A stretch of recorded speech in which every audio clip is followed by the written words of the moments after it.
네, 여러분 반갑습니다. 주아롱쌤 책 읽는 시간입니다. 오늘은 아들레의 심리학을 읽는 밤이라는 책에서 평범해질 용기라는 한 구절을 갖고 왔는데요. 이 책은요, 아들러가 쓴 책이 아니고 기시미 이치로라는 일본 철학을 전공하신 작가님이 쓰신 책인데, 뭐 알프레드 아들러 같은 경우에는 프로이트와 그다음에 융, 이분과 함께 심리학의 3대 거장으로 불리시는 분이고, 프로이트 학과에 같이 뭐 있긴 했습니다만은 프로이트의 원인론을 정면으로 부정하면서 새로운 어떤 학파를 여신 그런 분입니다. 이분은 인간은 얼마든지 변할 수 있는 존재라고 말하면서 자기 개발의 어떤 원류가 되신 그런 분입니다.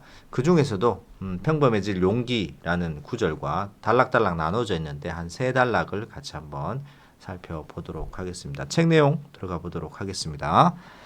평범한 사람은 콤플렉스도 우월감도 가지지 않는다. 남들보다 뛰어나야 한다고 생각하는 밑바탕에는 스스로가 못났다는 생각이 깔려 있다. 그 정도는 아닐지라도 적어도 보통으로 있어서는 안 된다는 생각이 자리하고 있다. 내가 아는 젊은 친구는 부모의 뜻을 거르며 고등학교 진학을 거부했다. 그는 중학생일 때부터 상당히 반항적이었다. 머리는 염색을 했고 눈썹을 밀었다. 그런 그가 어느 날 내게 말했다. 그런 식으로 반항하지 않았다면 부모님은 저에게 관심조차 두지 않았을 거예요. 보통으로 있지 못하는 사람은 항상 특별해지려고 한다. 자신은 특별해야 하고 우수해야만 하고 그렇지 않다면 특별히 나쁘기라도 해야 한다고 생각하는 것이다. 나는 공부로 우수해지려고 했다. 다른 것에는 자신이 없지만 공부라면 절대 지지 않겠다고 생각했다. 내가 공부를 열심히 한 동기는 이렇게 불순했다. 배우는 기쁨이라는 것도 있다고들 하는데 내 경우에는 이처럼 지는 게 싫어서 공부했기에 공부는 고통으로 기억된다. 크리스텐센이 지적했듯이 필요 이상으로 공부를 해서 나 자신이 우수하다는 것을 선생님이나 친구들에게 각인시키려 했던 것이다. 아들러는 문제 행동을 하는 어느 소년을 예로 든 적이 있다. 그 소년의 아버지는 아들의 못된 행동을 견디다 못해 그를 기숙학교에 보내고 싶어 했다. 그런데 그 소년이 그때 병에 걸려 1년 내내 침대에 누워 지내게 됐다. 당연히 소년의 부모는 걱정이 이만저만이 아니었다. 소년은 그때까지 자신을 소중히 생각해주지 않고 귀찮아한다고 생각했던 부모가 자신을 매우 걱정한다는 것을 알게 됐다. 자신은 사랑받고 있다는 것을 깨달은 소년은 태어나여 복학한 뒤에는 완전히 달라진 모습이 되었다. 그 소년은 평범해질 용기를 갖게 된 것이다. 내가 아는 젊은 친구는 중학생 시절 부모에게 몹시 반항하며 지냈다. 그 젊은 친구는 졸업한 뒤에 정원사로 취직하게 됐다. 그런데 정원을 관리하러 간 어느 집 주인이 그를 보더니 물었다. 자네 지금 몇 살이지? 16살입니다. 그런데 자네 정말 좋은 얼굴을 하고 있군. 그 사람의 말을 듣고서 그는 비로소 특별해야 한다는 콤플렉스에서 해방될 수 있었다고 한다. 그 역시 평범할 수 있는 용기를 얻은 것이다. 고맙다는 말의 힘. 그렇다면 어떻게 주눅든 아이에게 용기를 불쑥 넣어줄 수 있는지를 생각해야 한다. 이미 살펴본 바와 같이 벌 주거나 꾸짖는 것 또는 칭찬하는 것은 바람직하지 못하다. 아이에게 자신의 능력이 없다거나 혼낸 사람은 나의 친구가 아니라거나 하는 부정적인 신념을 심어주기 때문이다.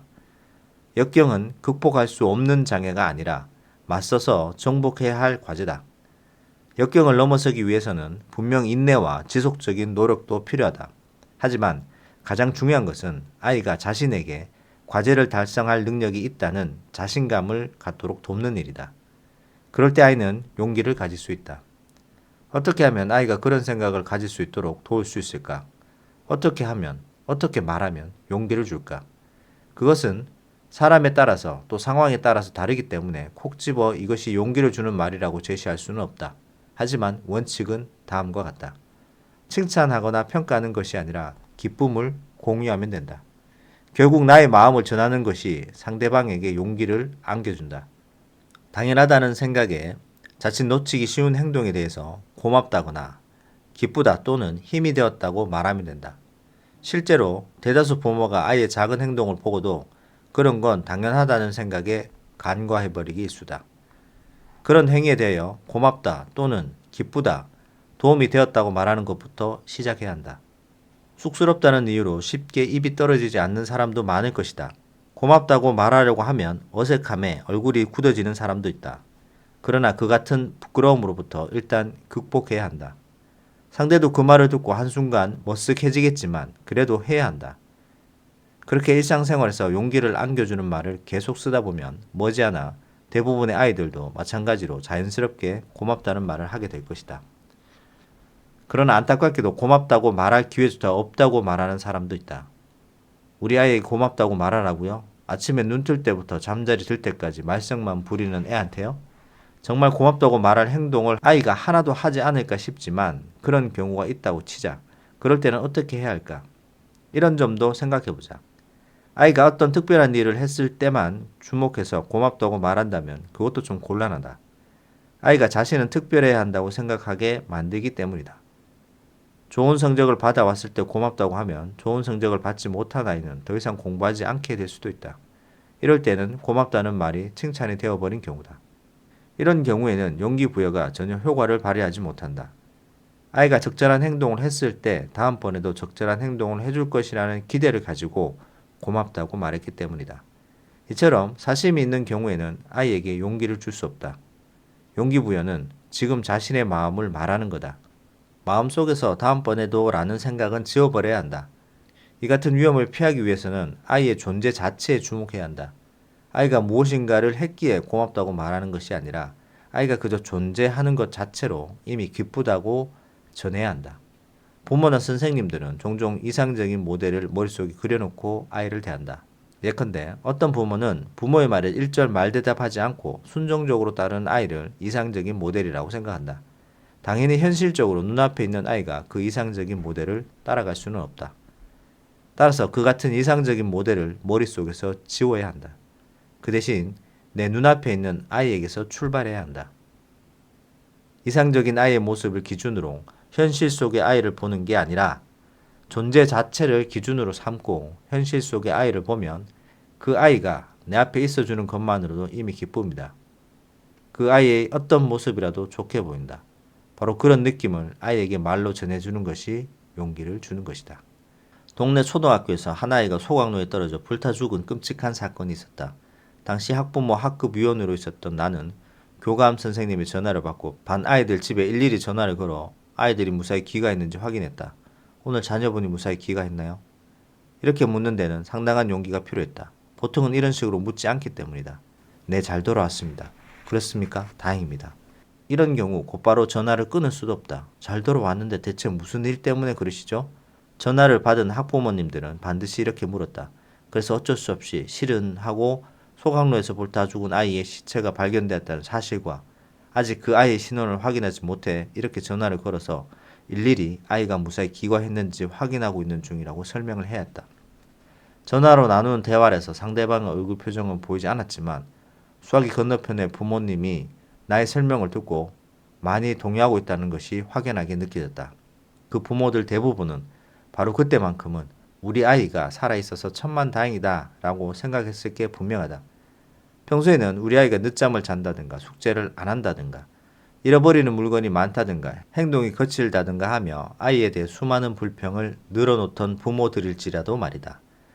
나의 어머니는 젊은 나이에 세상을 떠났다. 어머니가 세상을 떠나기 전 병으로 쓰러져 입원했을 때 나는 밤낮으로 간병에 매달렸다.